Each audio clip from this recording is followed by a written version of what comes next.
phones into the bathroom? How many of us can't bear to go without a gadget when we eat?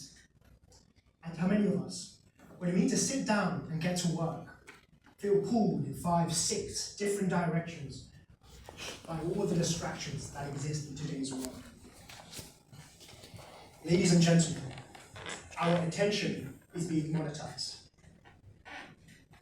With chronic procrastinators on the rise and ADHD diagnoses skyrocketing through the roof, it is clear something is wrong.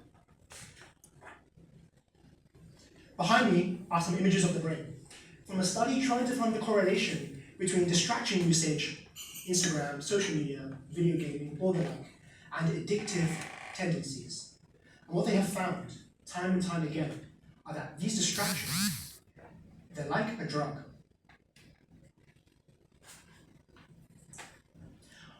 What our brains have been used to for thousands of years, we have short-circuited in about 50. The scales of nature have tipped. But what can we do? How can we even begin to solve this issue?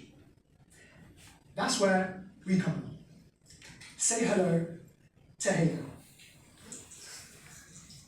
We are developing a wearable device that logs your focus and identifies your personal learning behaviours, riding the wave of wearable tech to pave the way.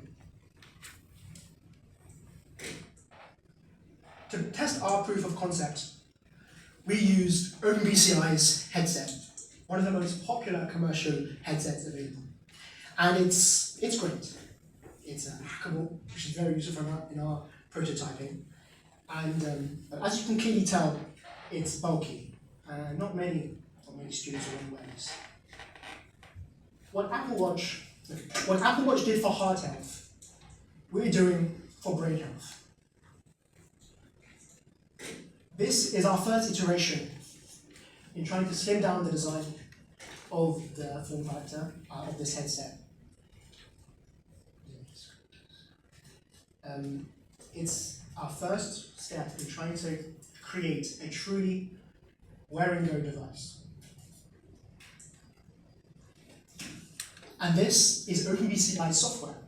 And as much as I love it, it's designed for nerds. I love it. But Halo's interface is designed with the user in mind, so the average person can use it and get insightful data from it. I'll show you.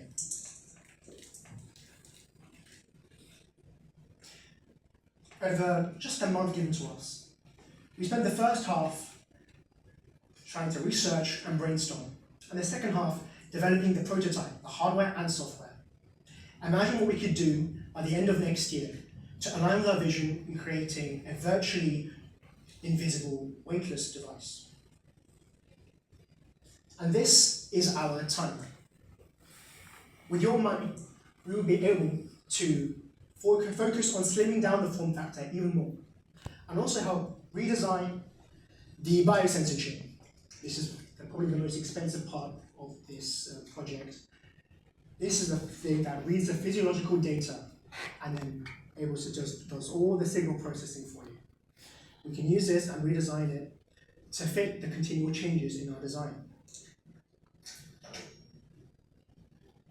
And now I'd like to talk about why I think we need products like this. In 2019, I was diagnosed with pretty severe ADHD, and it kind of threw my life out of control.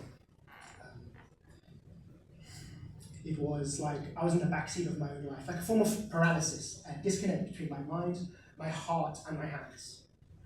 And I almost had to let go of the goals I set myself, the promises I set myself. And I wouldn't wish that upon anyone. So what we're doing here is lowering the barrier of entry to change.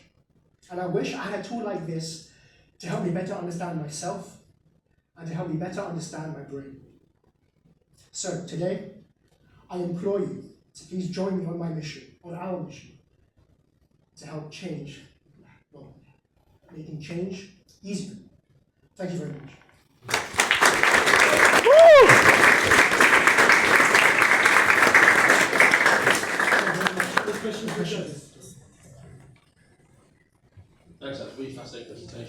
So just to clarify, what does the device do? Is it reading out a signal, or is it actually kind of controlling the signal?